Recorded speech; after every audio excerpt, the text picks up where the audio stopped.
Lenora. Lenora is different from others. Years of perfect stitching experience. Lenora linen, cotton cloth and stitching. Pandikad Road, Vandoor. രാവും പകലും വനാതിർത്തിയിലെ കാട്ടാനകളുടെ സാന്നിധ്യം അറന്നാടപ്പാടം നിവാസികളെ ദുരിതത്തിലാക്കുന്നു. വഴിക്കടവ് റേഞ്ചിന്റെ പരിധിയിലെ കരിയമുരിയം വനാതിർത്തിയോട് ചേർന്നുള്ള അറന്നാടമ്പാടം തീക്കടയിലാണ് 3 കാട്ടാനകൾ ജനങ്ങളുടെ ജീവന് ഭീഷണിയായി മാറിയിരിക്കുന്നത്.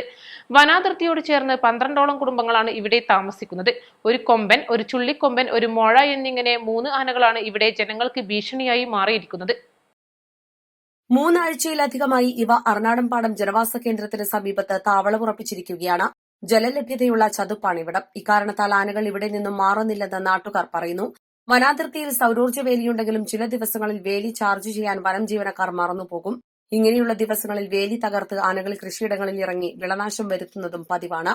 വീടുകളുടെ 20 മീറ്റർ അടുത്തുവരെ പകൽ സമയങ്ങളിൽ ആനകൾ എത്താറുണ്ട്. തിങ്കളാഴ്ച വൈകിട്ട് 4:45-നും ഒരു ആന ഇവിടെ നിലയുറപ്പിച്ചിട്ടുണ്ട്. നാട്ടുകാരുടെ പരാതിയെ തുടർന്ന് കഴിഞ്ഞ ദിവസം വനം ജീവനക്കാർ പ്രദേശം സന്ദർശിച്ചിരുന്നു. ചെമ്മൻകൊല്ലി ഭാഗത്ത് വനത്തിൽ മരം മുറി നടക്കുന്നതിനാലും ജലലഭ്യതയുള്ളതിനാലും ആനകൾ ഇവിടെ നിന്നും മാറാൻ കൂട്ടാക്കുന്നില്ല. പകൽ സമയങ്ങളിൽ ആനകളെ കാണാൻ കഴിയുമെന്നതിനാൽ വലിയ ഭയമില്ലെന്ന് നാട്ടുകാർ പറയുന്നു. ആനകൾ എത്തിയാൽ പുറത്തിറങ്ങരുതെന്ന് നിർദ്ദേശം നൽകിയാണ് ഓരോ കുടുംബങ്ങളിലെയും പുരുഷന്മാർ പകൽ സമയം ജോലിക്ക് പോകുന്നത്. എന്നാൽ രാത്രിയിൽ ആനയെത്തിയാൽ എന്തു ചെയ്യണമെന്ന ആശങ്കയിലാണിവർ.